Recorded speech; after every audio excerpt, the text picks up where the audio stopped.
Hello friend, नमस्ते, प्रणाम। बहुत ही प्यारा सा देवी पचरा गीत लेके आई हूँ। गीत पसंद आए तो ज़्यादा से ज़्यादा सपोर्ट करना, ज़्यादा से ज़्यादा चैनल को बहुत ज़्यादा से ज़्यादा आप लोग सपोर्ट करना। हथवा में लिहली मैया निमिया का झलर, आहो की चलियो दिहली ना। मैया गंगा सननवा की चली हो दिहली ना। कई के गंगा सनवा मैया सूरज गोड़वा लागी ना। हो कि सूरज गोड़वा लागी ना। जुड़ाई हो गईली ना। मैया के लंबी लंबी के सिया हो जो हो गईली ना।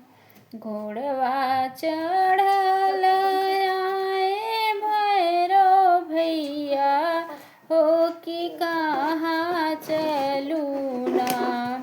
हो कि कहाँ चलू ना।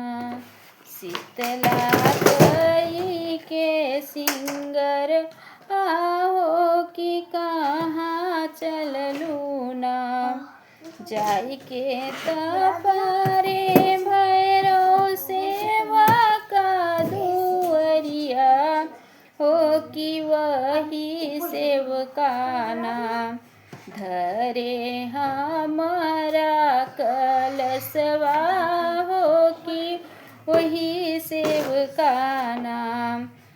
जाई के तपरे भैरो वही मालिनी दुअरिया, हो कि वही मालिनियाना।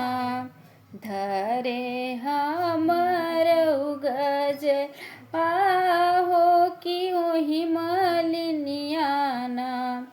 हथवा में लिहली मैया निमिया का झलरवा, हो कि चली हो दिहली ना। मैया गंगा सनवा, हो कि चली हो दिहली ना। बहुत बहुत धन्यवाद। गीत पसंद आए तो ज़्यादा से ज़्यादा सपोर्ट करना, बहुत ही प्यारा प्यारा सा कमेंट करना। मिलते हैं नेक्स्ट वीडियो में, तब तक के लिए जय श्री कृष्णा, जय श्री राधे।